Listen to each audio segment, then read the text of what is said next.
Good morning, friends. Welcome to Dr. PM Times. This is Dr. Murugesan.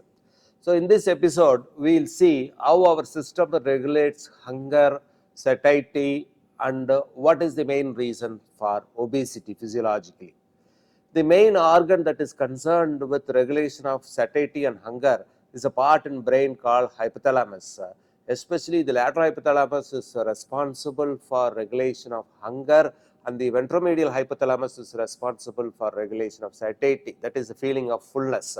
And this hypothalamus receives both hormonal and neural signals from the periphery, in the sense from the gastrointestinal tract, and these hormones will cause either hunger or satiety. The hormone that mainly causes hunger, which is called orexigenic hormone, is ghrelin, which is secreted by the parietal cells of the stomach. The stomach mucosa, there is a group of cells called parietal cells. They secrete this hormone ghrelin. This ghrelin, which is released, acts on the lateral hypothalamus and it induces hunger, the urge to eat.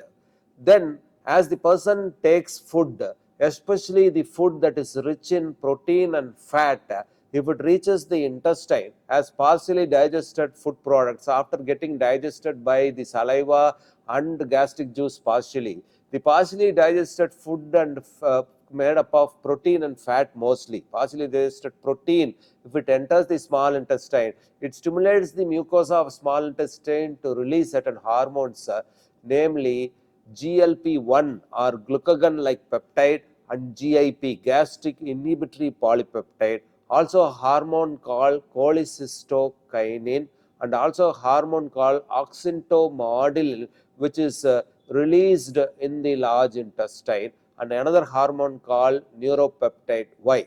So, these hormones CCK, cholecystokinin, GLP-1, glucagon-like peptide, GIP, gastric inhibitory polypeptide, and neuropeptide Y, they are released when mostly food rich in protein and fat reaches the small intestine. These hormones that are released will act on ventromedial nucleus of hypothalamus through specific receptors mediated by arcuate nucleus, and they cause a feeling of satiety. They further prevent intake of food. The system says enough is enough, don't take much food, stop with that. So, that is, they are called satiety hormones. So, apart from this, the distension of food reaching the small intestine stimulates the vagus nerve, and the vagus nerve also acts in the ventromedial nucleus of hypothalamus, and this also will induce satiety or feeling of fullness of the stomach. So, we stop further intake, and thus we are protected from excess accumulation of fuel in the form of fatty acid in the adipose tissue, otherwise we are protected from obesity. So, also this GLP-1 and GIP, apart from acting on the hypothalamus, they also act on the beta cells of islets of Langerhans in pancreas, which is an endocrine part of pancreas, to release an important hormone called insulin. And this hormone insulin takes care of the food that is taken, which is converted into glucose, and this glucose is dealt by this hormone insulin.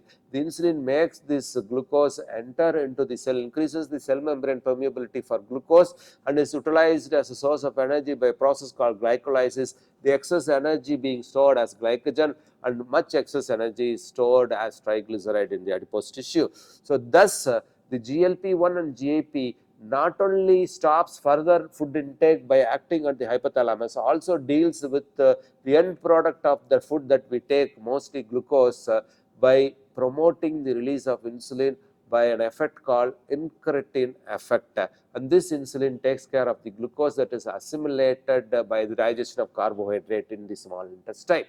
Next, the another hormone that causes satiety is the leptin, which I have already discussed, released by the adipocytes that is present in the abdomen. The abdominal fat acts as a gland. It releases a lot of hormones which I discussed, the most important hormone being leptin, and this leptin is advantageous.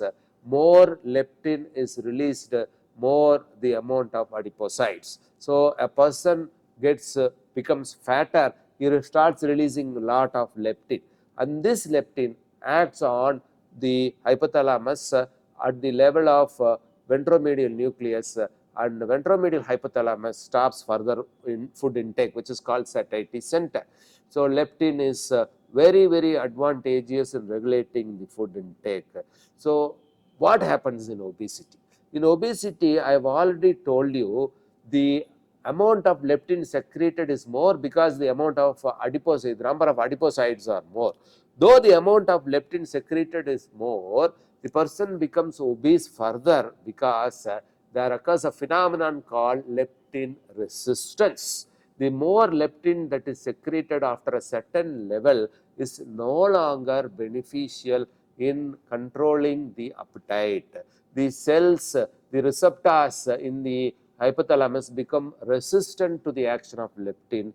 It may be attributed to the fatty acids that are released, which go to the hypothalamus and they prevent the leptin from acting. So leptin receptor resistance is the first cause for obesity, or leptin being ineffective in regulating the food intake. The second major cause for obesity, physiological cause for obesity, is attributed to a defective leptin hormone. The more the adipocytes, the leptin released by the adipocytes in a person who is genetically susceptible to obesity. The gene is called OB gene or obesity gene. In such individuals, the leptin released by their adipocytes itself is defective.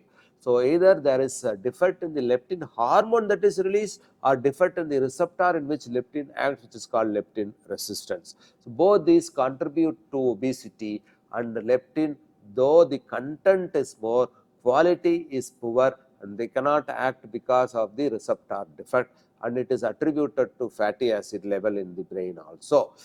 Then from this I would like to stress one more point before concluding. More than the type of food that you take, the quality of food that you take is more important, because more the protein in your diet and more the partially digested protein that reaches the small intestine, more is the release of these advantageous hormones GLP-1 and GIP, which is helpful in controlling the appetite.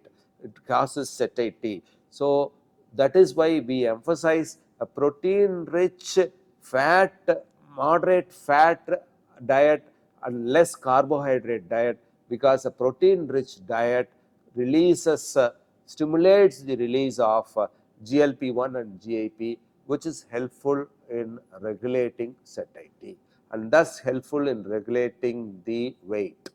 Thank you.